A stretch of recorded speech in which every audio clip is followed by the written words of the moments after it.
I'd like to leave you with something or start you off this evening. And if you would remember this, that Christmas is the perfect time to celebrate the love of God and our family and to create memories that will last forever.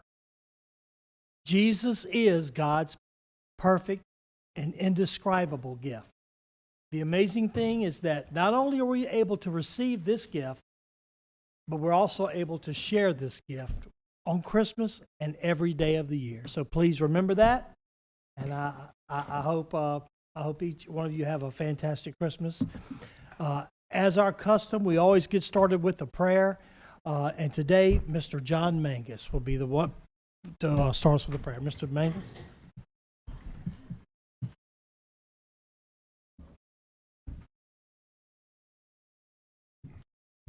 Heavenly Father, I give you thanks for all our government and its leaders and our clerks. I pray for all men and women having governmental authority over us. Pour out your Spirit upon them and make your word known to them. Help them to be men and women of integrity with an understanding of your principles, acting justly and righteously. Guide them in making wise and godly choices. Guard over them with understanding, keeping them out of danger. And please remember Billy Gibson in your prayers. Billy passed away recently. Billy was a member of the Fourth Estate back when journalism was actually basically a branch of government. Thank you. They had checks and balances. Thank you, Billy, for what you did. And also Brad Cassio's brother-in-law, who passed away at a very young age, 40. In Jesus' name we pray. Amen. Mr. Chad Bacchus, you lead us in the Pledge of Allegiance. Sure will. To the flag of the United States of America and to the republic for which it stands, one nation, under God, indivisible, with liberty and justice for all. Thank you so much. To prove we have a quorum tonight, Miss Sandy, would you call for the roll to make sure we have a quorum? Mr. Bangus. Here. Mr. Wascom. Here. Mr. Goff. Here. Miss Sandifer. Here. Mr. Erdy. Here. Mr. Taylor. Here. Mr. Watts. Here. Mr. Coates. Here. Mr. Shavers. Here. All present. All present. Fantastic, Sandy. Just a quick reminder, check your cell phones if you don't mind, so there's no major interruption. Item 6, public input. I'm still proud to say we keep this as a standing item on the agenda. If anyone has anything they want to talk about during the council meeting, please don't hesitate. Feel free to raise your hand. Let me make sure I see you, and we'll get you to the podium. Try to limit your comments to 3 minutes if possible, and so we can keep it moving. Also, let's get straight to item number 7, or number 8.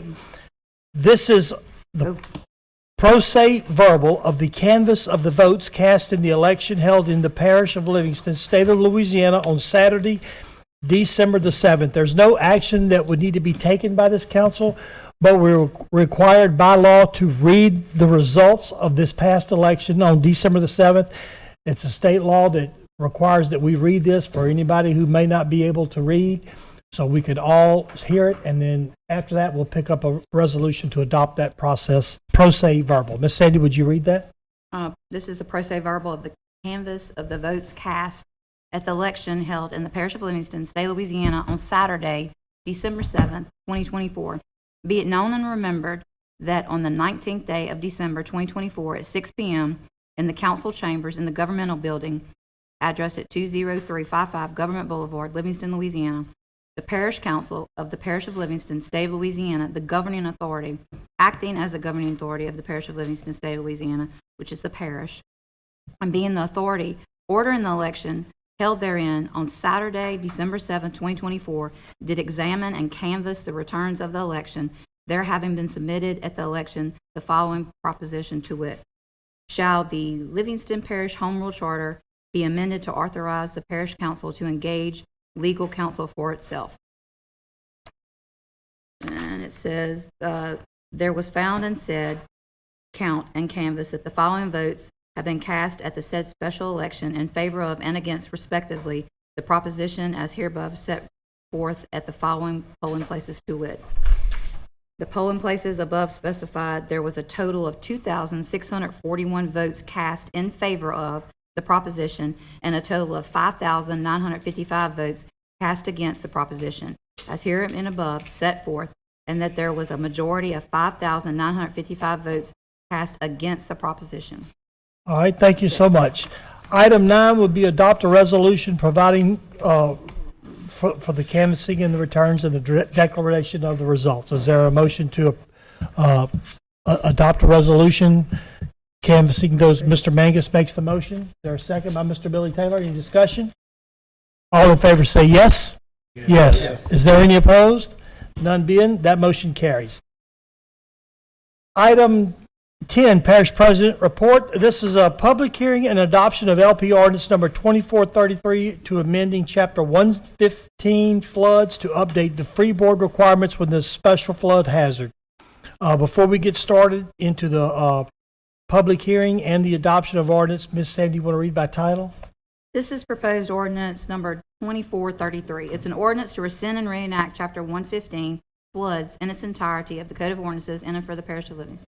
All right. So before we get started, I will hereby declare this public hearing open. Is anyone here to speak for or against this specific ordinance, number 24-33? Come on up if you would. Give us your name and address. And my name is Candy Ford. turn your mic, push that. It's the red It's all, showing, is it okay? yeah. I see. How about now? That's Is that better? Okay, sorry. My name is Candy Forbes. My address is 37555 Louisiana Highway 16, Denham Springs, which is Councilman Shaver's district.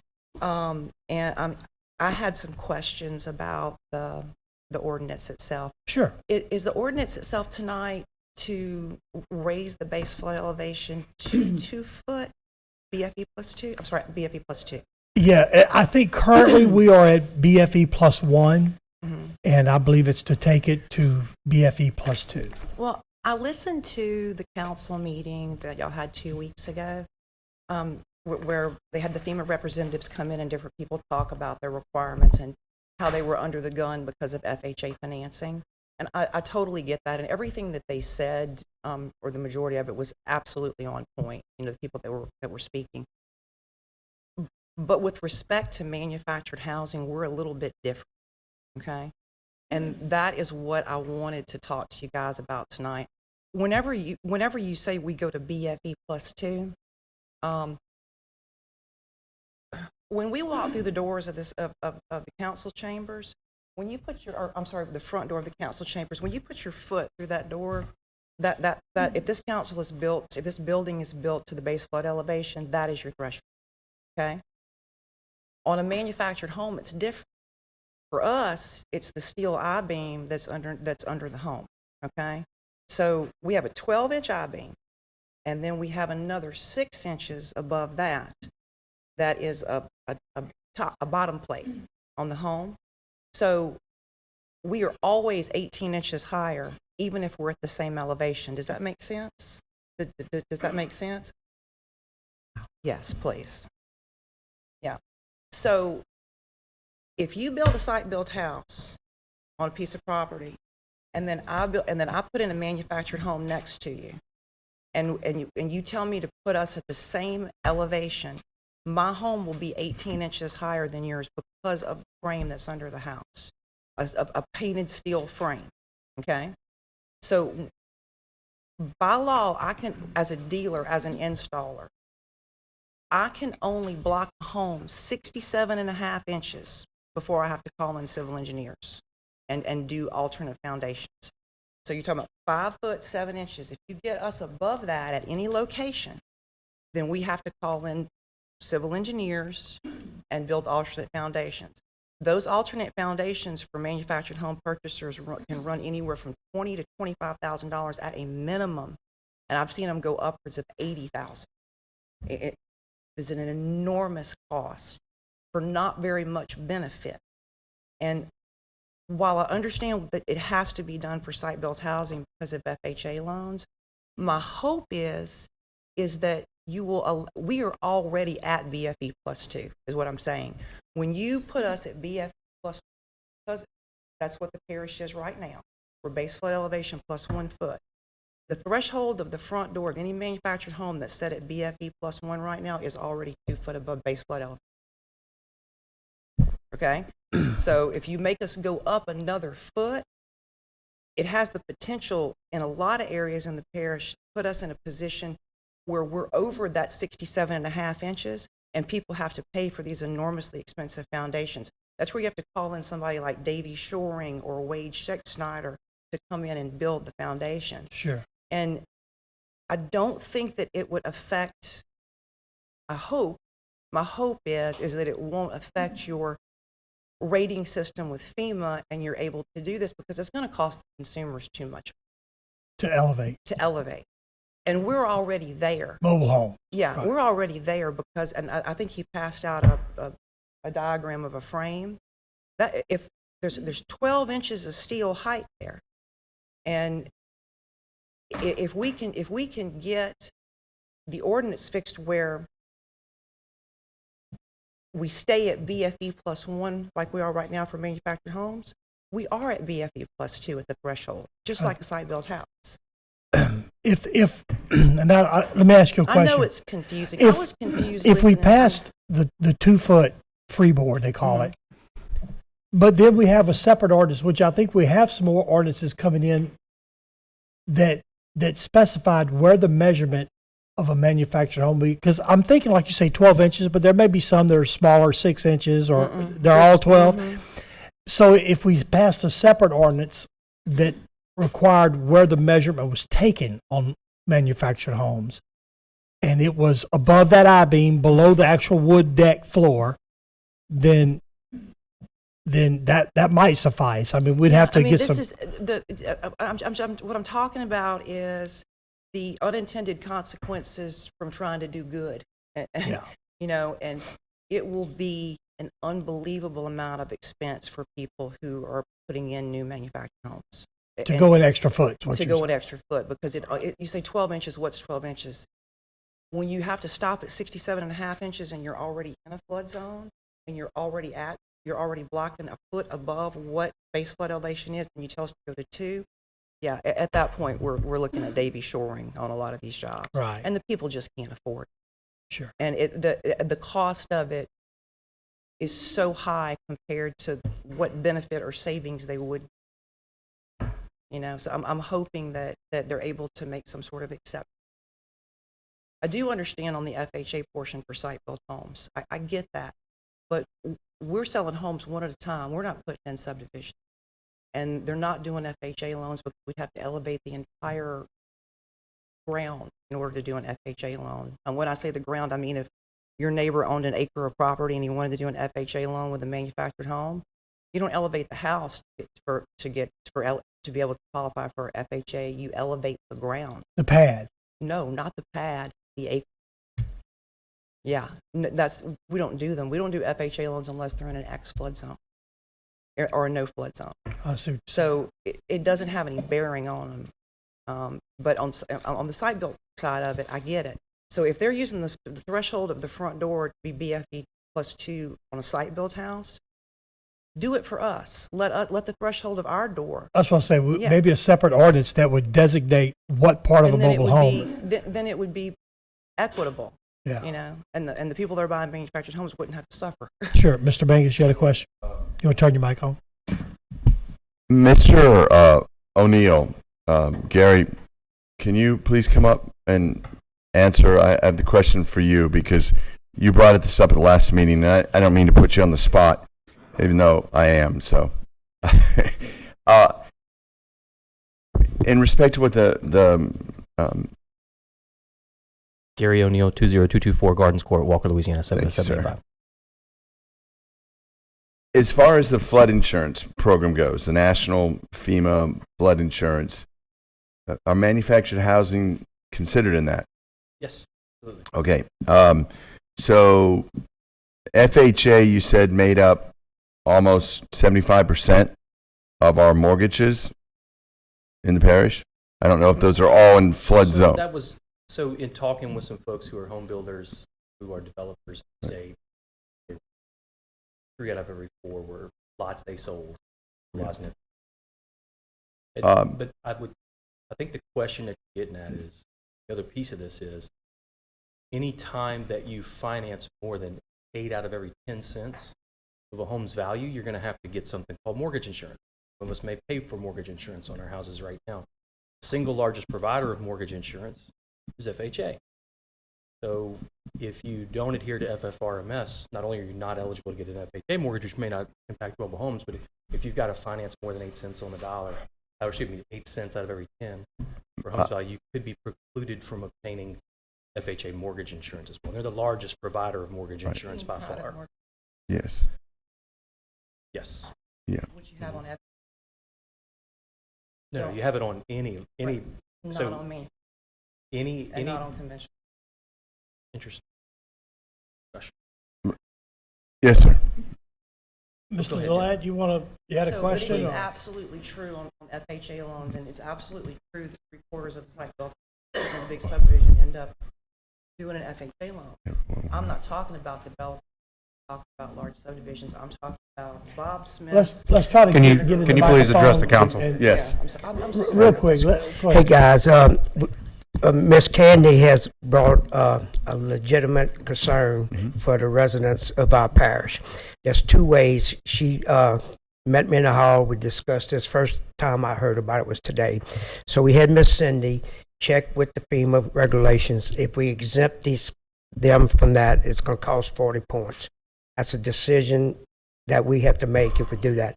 Another way to doing this is having a workaround. The engineering cost is what kills us, is maybe have in-house engineer and provide that, or at least a blank, So those are the 2 alternates that we came up with in a short period of time. The reason that we have to measure from the way that we measure is because we belong to the building trades, what's it called, the IFC something, I forget the year. It's an International Code Council, so that's adopted by the state. We mandated by law to measure the way we measure, okay? That's an IFC. But these people do need, there's a lot of individuals that's a starter home for them, and a lot of elder people that's what they have to live in. We can't charge these people $40,000 or $60,000 to have an engineer.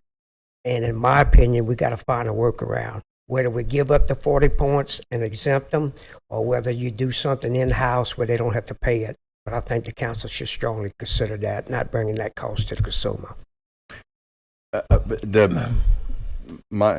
Thank you very much for that. The way I view my job is that the doctors sign a Hippocratic oath, do no harm, and we want to do the best good. And if we basically do what's best for the people as a whole, and I very much am concerned about your industry, but I mean, if we have a chance here with this legislation to significantly lower the majority of our population's flood insurance, we have to do that. So we need to consider that. What's the timetable on this? When do we have to have it done by? FFRMS takes effect 1/1/25. That's why I mentioned earlier, I mean, I would be okay with moving forward with adopting the 2-foot freeboard if we come back around as a council and we could redo an ordinance that would determine where the measurement would be taken on manufactured housing. I mean, Gary is absolutely right that they've tied the 2-foot requirement to being able to get an FHA mortgage. That's one mortgage loan product. And they have private mortgage insurance on every FHA loan, regardless whether how much money is put down. It's a requirement on every FHA. But that applies to site-built housing. It does not, and large-scale subdivisions. And no developer is going to go in and put in a subdivision and not meet requirements for FHA loans. But when but on an individual, I'm not building subdivision. Right. I'm talking about individual people, homeowners, citizens, and there are a lot of that own manufactured homes that have it on their own property within the parish.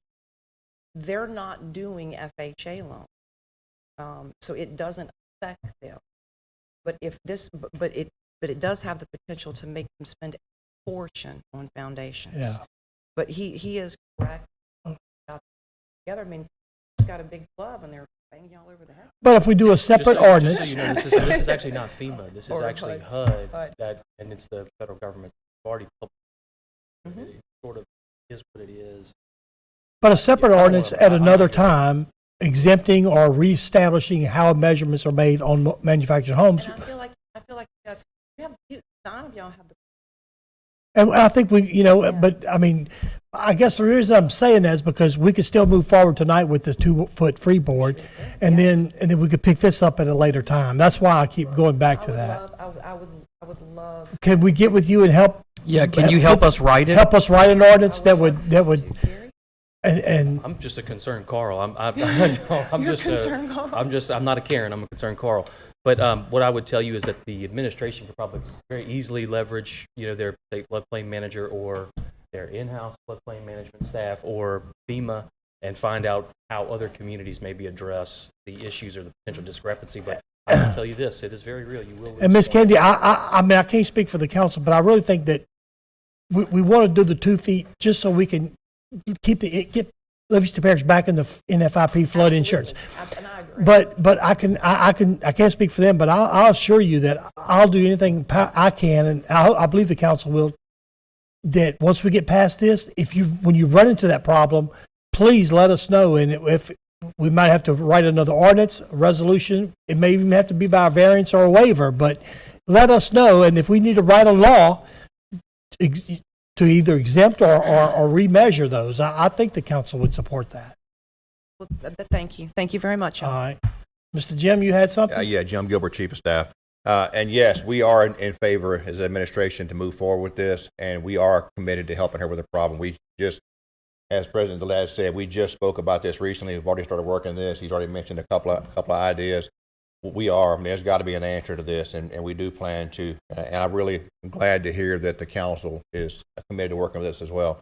We do have ideas and thoughts to move forward this, but I do believe that 2-foot of freeboard is I think it's a move in the right direction.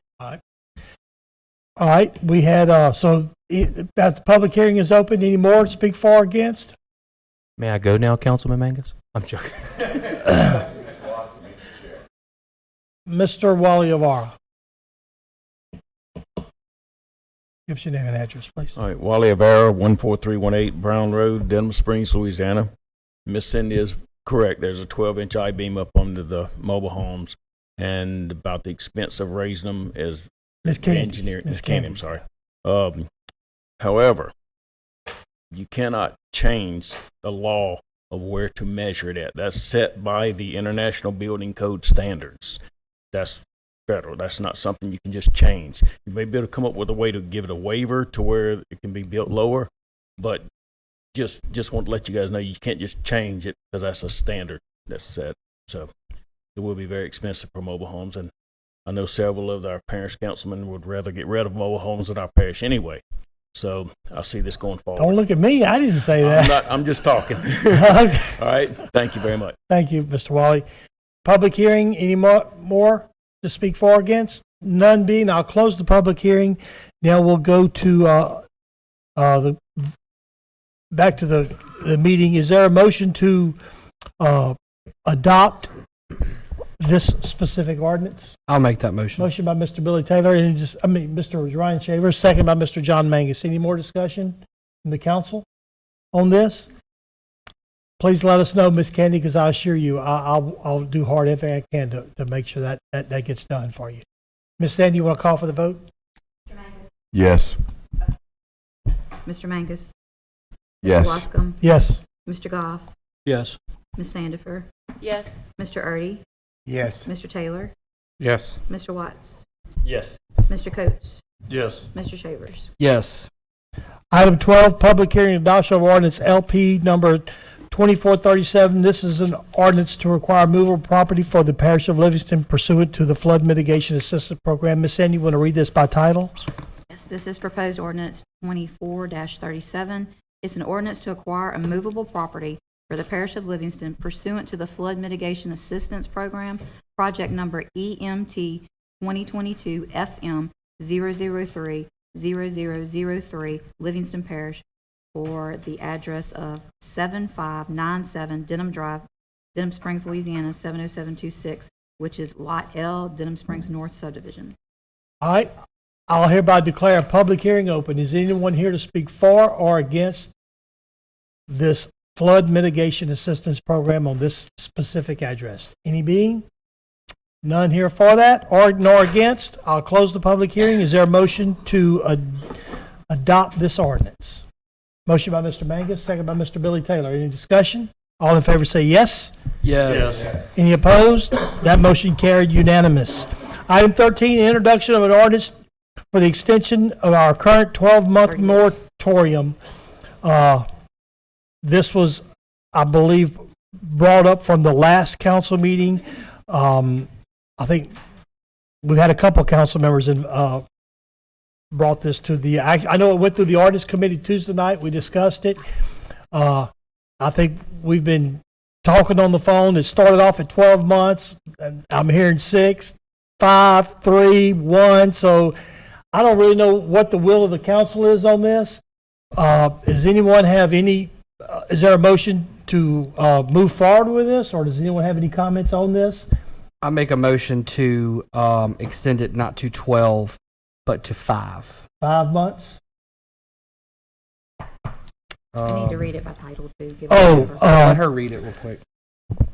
Can you read by title without knowing what the, Oh, that's true. I figured we'd need to know what the, what's that? Okay, well, it was initially set for 12, it was introduced, it was written as 12.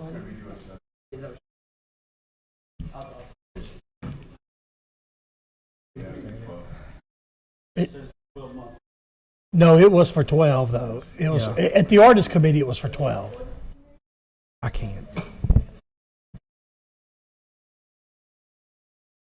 So we need to, so you want to just go, before you read by title, let's get the motion first. The motion is to amend the ordinance to extend it for 5 months and to also include in the ordinance or until final zoning is adopted.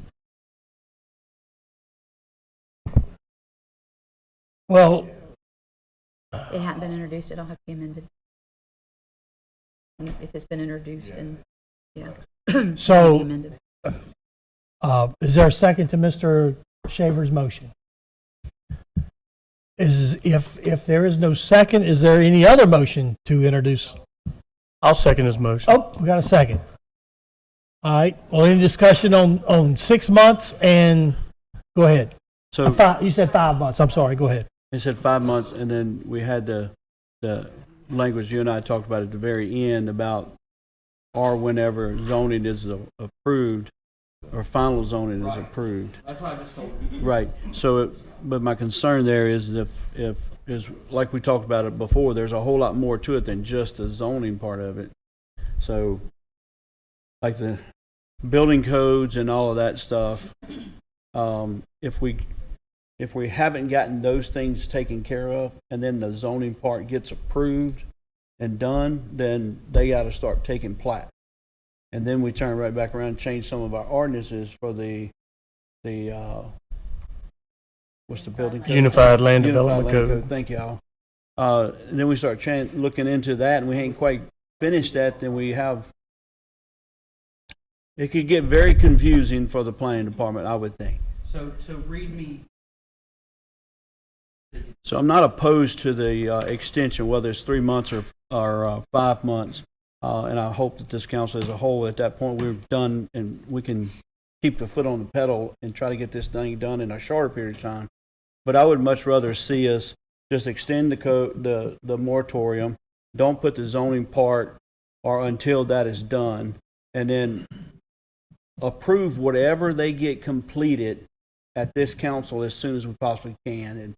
that being the Unified Development Code, all the ordinance that we need to change, and get all that stuff done and approved by this council in place. And then as we, I guess, approve the low-hanging fruit, and then ultimately the end thing that we would do would be the zoning. But Okay, well, I'm gonna withdraw my motion if you want to do that. oh Lord, I'll try. Sure. Mr. Mangus.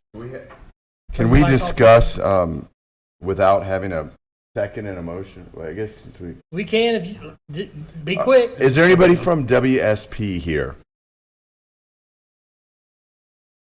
We have Mr. Jerome Fournier is here to speak. One of the things we had discussed since the beginning of the administration was the 3 phases of introducing the zoning, correct? So we're just trying to get past phase 1, right? And Right. so there will be other changes. Everything's going to be firmed up to get us to a place where we can move forward, but the parish is protected. Mr. Fournier and Mr. Irving can answer any questions you have. Mr. Fournier, Mr. Irving, if you can answer, when do you think final zoning could be approved? Now, I know there could be always issues, but, Well, we keep. and the Unified Land Development Code. Okay. Yeah, Jerome Fournier, JPF Planning Consultants, LLC, 5647 Canal Boulevard, New Orleans. We have been talking about an interim ordinance, and we're going to get that interim ordinance, and we're working on the schedule right now to have that approved by the end of January, okay? So that's our intent. That's what we've been working towards. We've put a lot of effort into that. Discussions with the council, discussions with everybody else. Now, if you were to extend that, that would change the schedule, obviously. And Mr. Irving here can discuss what would be affected by that, right? I do want to add, though, and somebody asked me the other day about the schedule, and I just want to make note right now in this public forum that we've added 2 public meetings because I think some of the council members were concerned that we only had the one council public meeting at the library. We've added a meeting on January 14th, and it's going to be at Springfield High School from 5:30 to 7:30. And we've added a meeting on the very next day, the 15th of January, at Levi Milton Elementary in Walk. All right, so we're having more public meetings. We wanted to get that out. And that doesn't delay our timetable at all? No, it does not. All right. So I have a quick question for Mr. Fournier. So I understand all of that, and I'm 100% behind and very appreciative of the additional meetings, and I think that part of it is moving forward as it should, and everyone's keeping their foot on the gas, Right. and also giving the people more input to have discussions about it. And I'm very happy with the process there. Mm-hmm. I'm concerned about all these other ordinances with the Unified Development Code and all these other things. I know the master plan's working hand in hand with the zoning side of it. I'm not really worried as much about the master plan and the traffic part. But when it comes to the Unified Development Code, where are we at with that? And what's the time frame on that part of it? Well, remember that at the last council meeting, you introduced 2 ordinances. One was the zoning ordinance, including the map, and the other was the portion of the Unified Land Development Code that implemented the zoning parameters, as well as some other features of that. Things like mobile homes, what we're going to do with mobile homes, things of this sort. So we do have a portion of the Unified Land Development Code that's in the process right now, and it's going to be, the public hearing will be held on that late January per the current schedule. Mr. Irving, how well do portions of zoning codes hold up in court? Zoning codes, by their nature, are on the front line of legal attack all the time because people come along who want to do something with their property that's not allowed by the zoning ordinance, and they will pick it apart. For that reason, what we've tried to do is to give y'all as bulletproof a zoning ordinance as you can to try to avoid another deer run type situation. How much time do you need? I can tell you exactly what the schedule is because No, it's laid out in the law. I'm sorry. How much time do you actually need? Not the schedule. What do you need to, in your words, to make us bulletproof? The bulletproof ordinance will be before the council to adopt at its February 27th meeting. The Planning Commission meeting is going to happen on January the 9th. The notices of that have already gone out.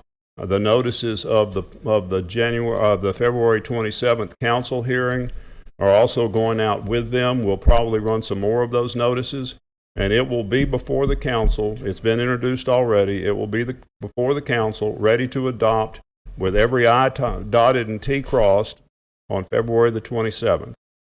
So you need a month. I need a month into the new year. Well, actually, two months into the new year to have the zoning ordinance ready to adopt. Now, that's different. The zoning ordinance is subject to different requirements than the other provisions of the development code. Some of them have to follow similar procedures, some of them not. But I'm talking about the zoning ordinance. You can have a zoning ordinance in place, a good zoning ordinance in place on February the 27th under the schedule that we have laid out right now and the advertising that's being run. All right. Thank you. Mr. Castro, does that make sense to you? 2 months? To extend the moratorium 2 months? I mean, if you think you can get it done that fast, that's... We contracted with them. I mean, Mr. Delat, can you address that? I mean, can they deliver in that time frame? I will tell you this, there's nothing prohibiting you from doing a longer extension and then cutting it off now if you do it arbitrarily too long, you'll find yourself in trouble. But if you do it and then you can always end it sooner. But again, you've hired him to and handle health, planning welfare, and zoning, safety so. will stand up, by the way. All right. Did you got a question or a motion? Not a question, and maybe a motion. Go ahead. So, Mr. Jerome, after Mr. Steve makes his comments about the whole zoning thing, and I fully understand all that, and I appreciate that, we're going to go back to the Unified Development Code because I want a finished product. I don't want pieces to have to come back and start changing other ordinances to address our Unified Development Code. Okay, so my question to you is if we extend it 3 months or extend it 5 months, is your timeline in the same with Mr. Steve's that you're going to have the Unified Development Code? And I know that y'all made some changes, but I promise you there's a ton other things in there that just hasn't risen up yet because we haven't got to talking about them yet. We've been focusing on the zoning side of the thing. Right. But so what is your opinion on your timeline on the Unified Development Code, which is the additional ordinances that we got to put in place so everybody knows what book they're playing out of? Right. Well, we can have drafts of that in, let's say, January, and it would have to go through the ordinance process to have it introduced and noticed and everything else. Some of these, as Mr. Irving mentioned, might be related to zoning and might have a more robust advertisement period, but the others probably will not, because, It's right. The issue would be that some of them might be related to planning, which is a different process from zoning, but planning can also have requirements that the ordinance go through the planning commission and have advertising requirements. So that would be the issue. It shouldn't affect zoning, but it might affect on the planning side. And if that happens, we will proceed in accordance with exactly what the state statute says. That's the idea, is to make it all bulletproof. Does that answer your question, Mr. Ricky? It does. I would Okay. just simply, if there's no... You got a motion, Mr. question. Mangus? Wait, can I ask Mr. Irvin a question? Oh, go ahead, Mr. Cash. Mr. Irvin, as being that you're handling the planning and zoning, it was on the agenda tonight for an extension of 12 months on the introduction. Is it going to cause you any heartburn for them to change that number? If I think that if the moratorium is extended for 12 months, it will open the door for developer lawsuits against the parish, and the parish will have to defend extending the moratorium for 12 months, particularly in light of the fact that it's based on zoning, and there is a zoning ordinance ready to go that's ready to be adopted.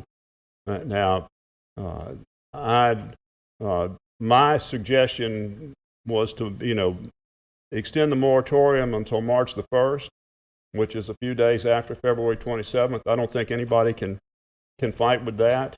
And then if there is a need at some point to address something else about the development code, there's plenty of time to do that, but let's let zoning go through with the advertising and the procedures that we've got, so we have a bulletproof zoning ordinance.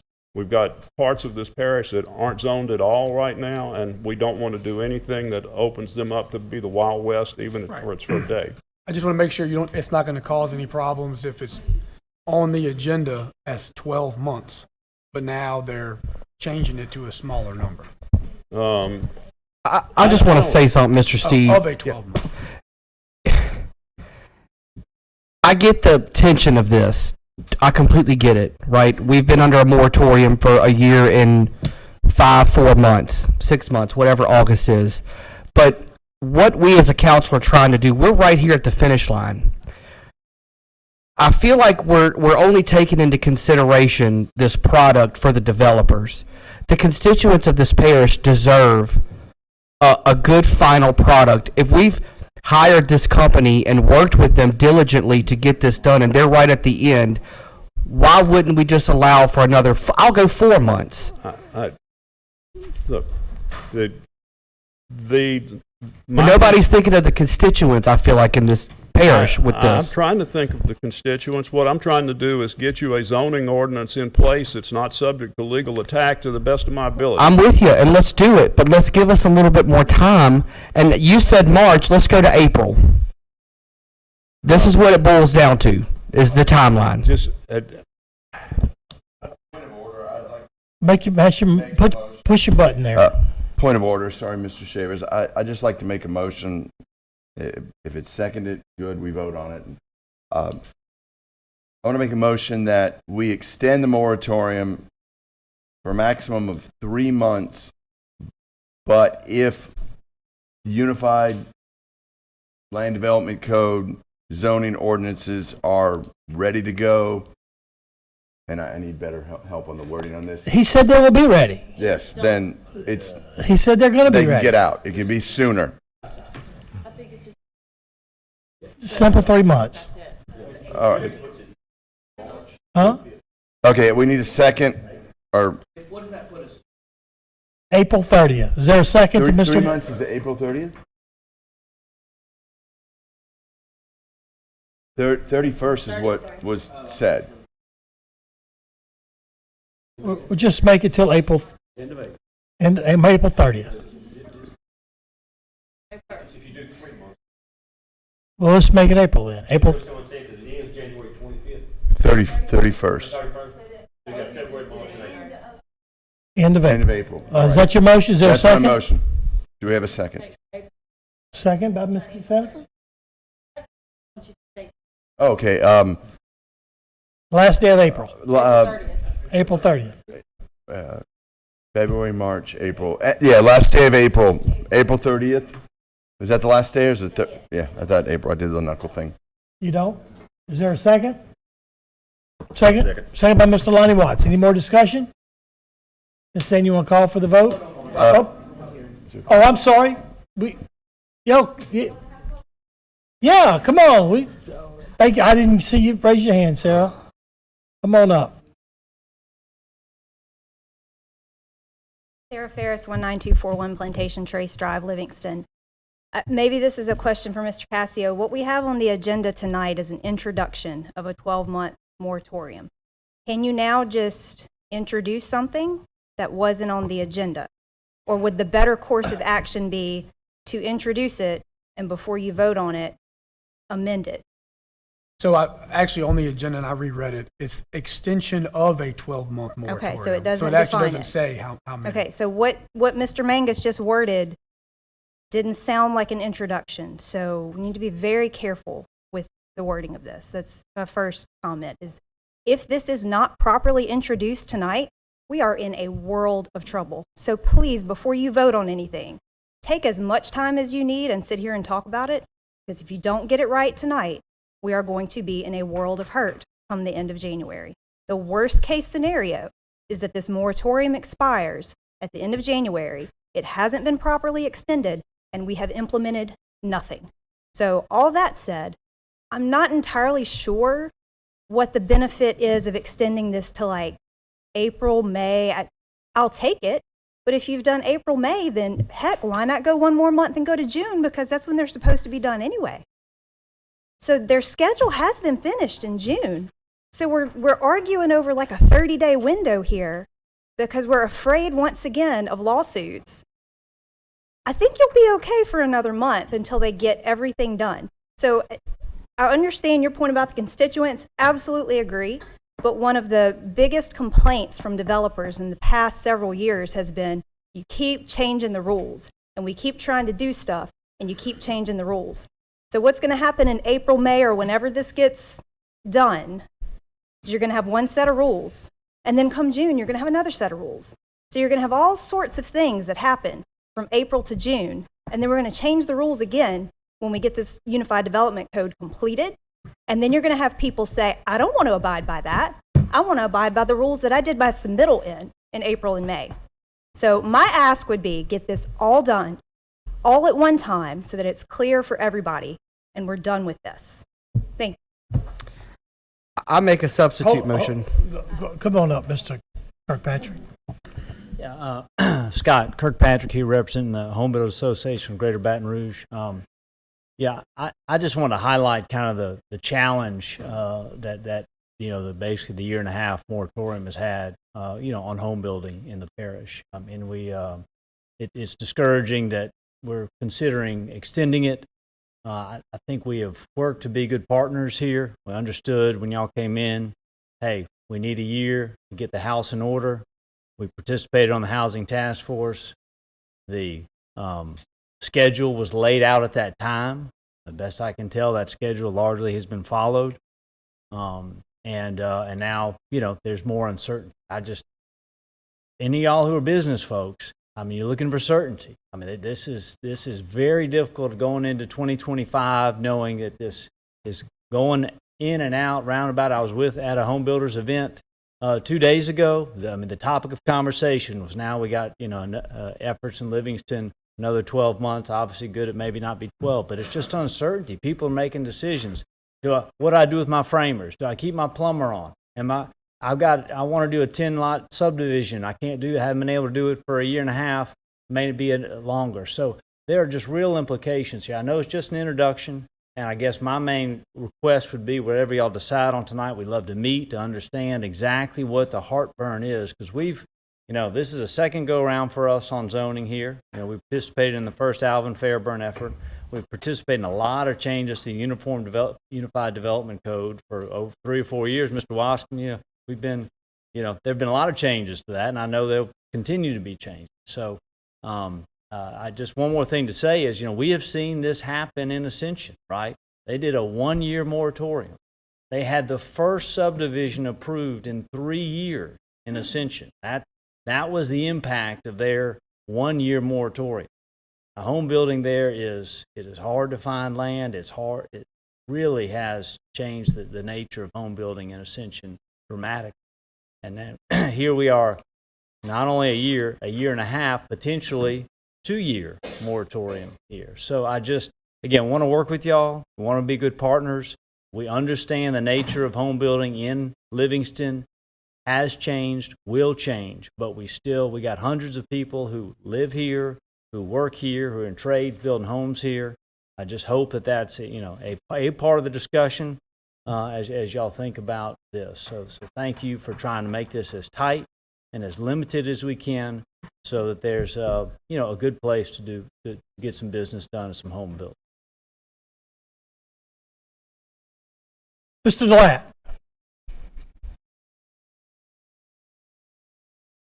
Guys, there's some great discussions on both sides, from the council and from the public. No one said anything that wasn't correct. One thing that I wanted, some more information I want to just give out there, is if you don't follow a schedule and you come here and you complete, and then you ask for an ordinance and you pass that ordinance, I have a certain amount of time to sign or reject that ordinance. So if that time passes and you're still in a moratorium, you have to have a reason to have a moratorium. And if you're still in a moratorium, then you are automatically going to have lawsuits by the bunch. I would suggest that whatever time frame you put, you say, or if zoning is like you originally had, comes first. And that keeps it, you don't have to keep changing your advertisement dates back and forth, you know, you don't have to keep this meeting changing back and forth. You just let the professionals do their job, let them provide you with the information, and you make the best decision you can. But I would suggest that you have a good reason to have a moratorium. And that's the only thing I'm saying. Thank you. All right. You did make the motion, John, and I think was there a second, Caroline? Lonnie Watts made the second, yeah. Turn your mic on, John, if you want to talk. What was my motion? I mean, because I thought I had that in there, and then, To the end of April. or if zoning, Or if zoning and the Unified Land Development Code is complete, right. Yeah, that's why, thank you. That's what I thought I said. And what? Mr. Goff? No, I was just saying. Turn your mic on, Ricky, if you want to talk. Sorry. I was just saying that, and the Unified Landing Code is added onto that piece of it. And I'm going to ask Mr. Drum again, if we extend that moratorium for 3 months, do you feel, I'm worried about the Unified Landing Code. I feel the zoning is rolling, it's doing what it needs to do, but I agree with this young lady over here 100% that we got to get this right. Yes. And the Unified Landing Development Code, do you feel that you can get that done within that 3-month time frame? Yes. Okay, so that being said, do you think you can get it done when Mr. Steve and them have the zoning part done? Yes. Yeah. So you're telling me that you think that... Yes. Well, what I'm saying right now is that the zoning part is pretty much finished, all right? Correct. And we introduced it at the last meeting. The modifications to the Unified Land Development Code that you're referencing, we can get those introduced. Many of those, as Mr. Irving said, just goes to the Planning Commission with a recommendation to the full council. They don't have the robust advertising necessary that the zoning does. So yes, we can have that. You can have that done in that same time frame? By the end of April? Yes. Yes. Well, you probably still have it done by the end of January, though, Yeah. but correct? I mean, it's on schedule, and your schedule was by the end of January, so you'd have it all done by the end of January. Well, we could, yes. Okay. Yeah. So But remember, that was not part of the ordinances that were introduced What at was the it? last meeting. A portion of it was, Yeah. but other things that Mr. Goff is referencing. You're talking about the land codes. The Unified Land Development Code, right? When can that be introduced? Because we have to meet this timetable. Well, if, we could introduce it in, let's say, late February, sometime in February. We could introduce it in March, and then you could act upon it in April, if that's what you're looking for. The earlier the better. I think your motion is correct. I think the motion is perfect. It's 3 months extension. And then if the zoning is approved and the Unified Development Code are approved, then we'll pull the moratorium. All right, one more comment, we'll bring it to a vote. And you also have a 60-day period there before we have to act on anything, if you want me In to do addition that. to the- In addition to the 3 months, you have an additional 60 days before we have to act on anything. So you actually have 5 months. It's y'all's call. Do we need to amend this introduction to reflect that? Let's ask that, Brad. Brad? Mr. Brad, do we need to amend this? Do we need to amend this introduction, as Ms. Ferris said? If we were up for adoption, it would need amending, but for Yeah, if it was up for introduction, I don't adoption, think but so. It's just an introduction, It's and an on the introduction. agenda, It's it just just an says. introduction. Let's do it. So we got a motion by Mr. Mangus, second by Mr. Lonnie Watts. Y'all got all that? 3 month? You want to, would you read that by title, please? This will be proposed ordinance 24-38. It's an ordinance to provide for the extension of a 3-month parish-wide moratorium that was previously adopted on January 25th, 2024, being LP ordinance number 24-02, by extending said moratorium for an additional 3 months, expiring on April 30th, 2025, that will prohibit the Stage 1 preliminary meeting of any applications for a preliminary plat for a subdivision with improvements, a subdivision without improvements, and multifamily developments, or until the adoption of an updated zoning ordinance and unified land development code, whichever occurs first. The public hearing will be on January 9th, 2025 at 6 p.m.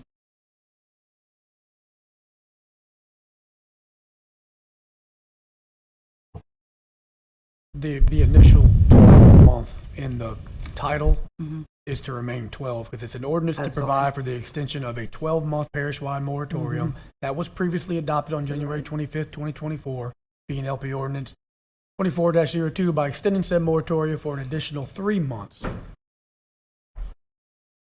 Yep, you're right. Yeah. Does that answer your question? Yeah, does that answer your question? All right, we got a motion by Mr. Mangus, second by Mr. Watts. Any more discussion? Ms. Sandy, you want to call for the vote? Sir. Mr. Mangus. Yes. Mr. Wascom. Yes. Mr. Goff. Yes. Ms. Sandifer. Yes. Mr. Artie. Yes. Mr. Taylor. Yes. Mr. Watts. Yes. Mr. Coates. Yes. Mr. Shavers. Yes. All right. Item 14, adopt a resolution to send a request to DOTD for a traffic study on the curve in front of Brown Road and Juban Road. Ms. Sandifer. I just needed, I make a motion to adopt a resolution to send that request to DOTD. Motion by Ms. Sandifer. Is there a second? Second. Second by Mr. Joe Artie. Any discussion? All in favor say yes. Yes. Yes. Any opposed? That motion carries unanimous. 15, adopt a resolution from the Livingston Parish Council in support of the Louisiana CO2 Alliance, also called the Alliance. Mr. Coates had placed this on the agenda. Do you want Ms. Sandy to read the resolution, or do you have it? Ms. Sandy, if you could read it, that'd be great. Thank you. Okay. This resolution, whereas local governments of Louisiana named as parishes recognize the need to establish the Louisiana CO2 Alliance, or the Alliance, described as a collaborative effort between the parish governing bodies and other governing agencies of participating parishes in the state of Louisiana. Whereas this alliance intends to address the challenges posed by CO2 injection projects, ensure the safety of local communities, and advocate for the passage of protective legislation, and further, number 1, inform and educate citizens about the CO2 injection projects within the state. Number 2, establish minimum requirements for corporations setting up CO2 injection sites within the parishes. Number 3, to play a key role in drafting and supporting bills in the Louisiana legislative session that address CO2 injection concerns. Number 4, to ensure the protection of local water resources, ecosystems, and community health. Whereas the Louisiana CO2 Alliance Accord will serve an extremely valuable public purpose and yield significant benefits for the general public, and whereas the Livingston Parish Council wishes to pledge their support with other participating parishes and the parishes within the state of Louisiana, now therefore, the Louisiana Parish Council, governing body of the Parish of Livingston, does hereby support the Louisiana CO2 Alliance and its collaboration with other parishes to address the challenges posed by CO2 injection projects and advocate the passage of protective legislation. Motion by Mr. Dean Coates. Yes. Is there a second? Second. Second by Mr. Ricky Goff. Any discussion? All in favor say yes. Yes. Yes. Yes. Is there any opposed? That resolution passed unanimous. Item 16, board reappointments and resignations. Appointment of a library board of control. I had gotten a letter from my appointment to the Livingston Parish Library, Miss Kathy DeGeneres. She has served on the Livingston Parish Library Board for 38 years. I've been married 37. I'm telling you, that lady has dedicated and has given most of her life to helping libraries, and she's just decided she is ready to resign. And I know there are some people in Denham Springs that just are heartbroken because they really love Miss Kathy, and she's done a lot for this, for not just Denham Springs, but for the libraries. Her husband, Lloyd DeGeneres, was my football coach, and also he was the one that taught me driver's education. And it's amazing I learned how to drive. But they're good people, and so I've got Miss Sandy the resignation, and so I'd like to ask that I'd like to accept her resignation and ask for a resolution to accept her resignation and to appoint Miss Jennifer Dorhauer in her place. Motion by Mr. Mangus. I'll make that motion. Second by Mr. Watts. Is there any discussion? None being, Miss Sandy, would you call for the vote? Up. Library board appointments are on the agenda. Item number 16.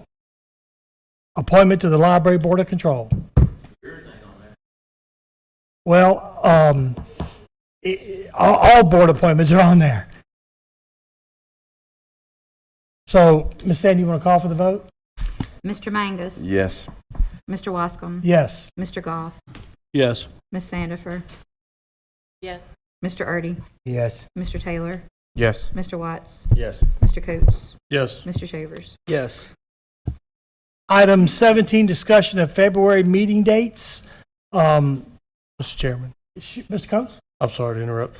Don't we have to accept her resignation before we do the appointment? I was hoping the motion was to accept the resignation and to appoint.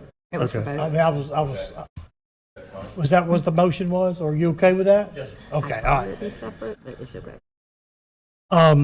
Item 17, discussion of February meeting dates. I think our second meeting in February is scheduled for February the 13th. The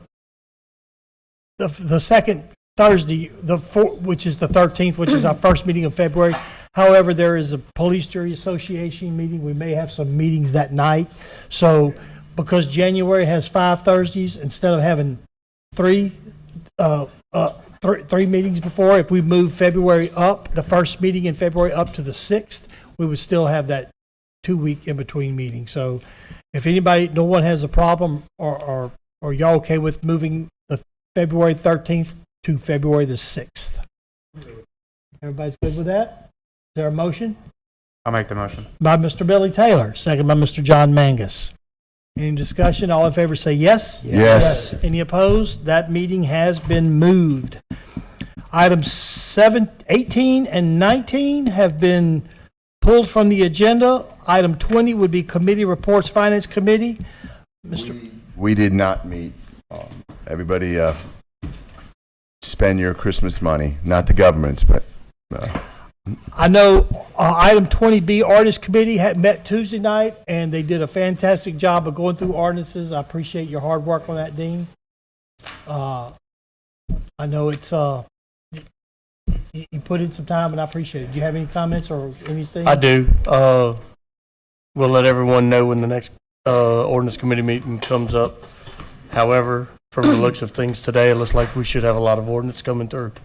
So just All right. be prepared. We usually have them on the Tuesday prior to the council meetings. While we're under district attorney reports, and I love to hear from the litigious section, aren't you running for judge? You know, we don't have this on the presentation, but you want to stand up and just give us your name, and I'll give you 1 or 2 minutes if you want to just. I appreciate it. That'd be great. Thank you. I'm Jessica Leday. I'm juvenile court. I'm running for juvenile court judge. It'll be March 29th, 2025. I've been in that court for 8 years now. I've seen, just like law enforcement here has seen, the issues that we have. I would like to maybe give a little tough love. I believe some of the youth, they're repeat offenders, and we need to probably make them sit a little bit. I don't want to ruin their lives, but make them sit a little bit so they maybe learn a lesson, because right now I don't think they have any respect for any type of authority. And I'm looking to be that person, and I just ask for your vote and support. Thank you. Thank you so much.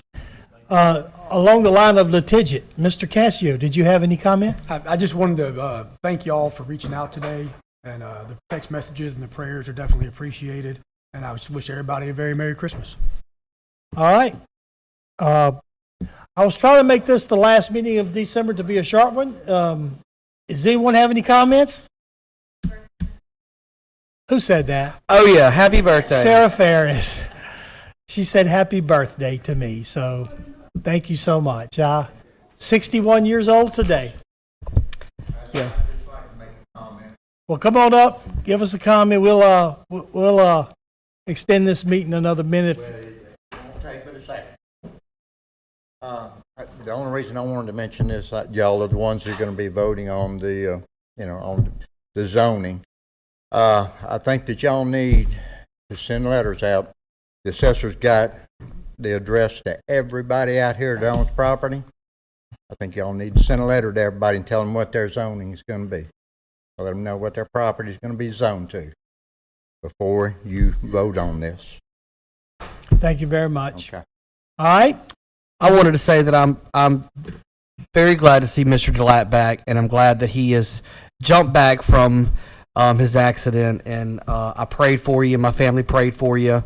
I put you on our prayer list at church, and I'm glad to see you back. Yep. Welcome back. Any more comments? Is there a motion to adjourn? I'll make that motion. Motion by Mr. Billy Taylor, second by Mr. Mangus. Any discussion? All in favor say yes. Yes. Any opposed? That motion carries. I hereby declare this meeting adjourned.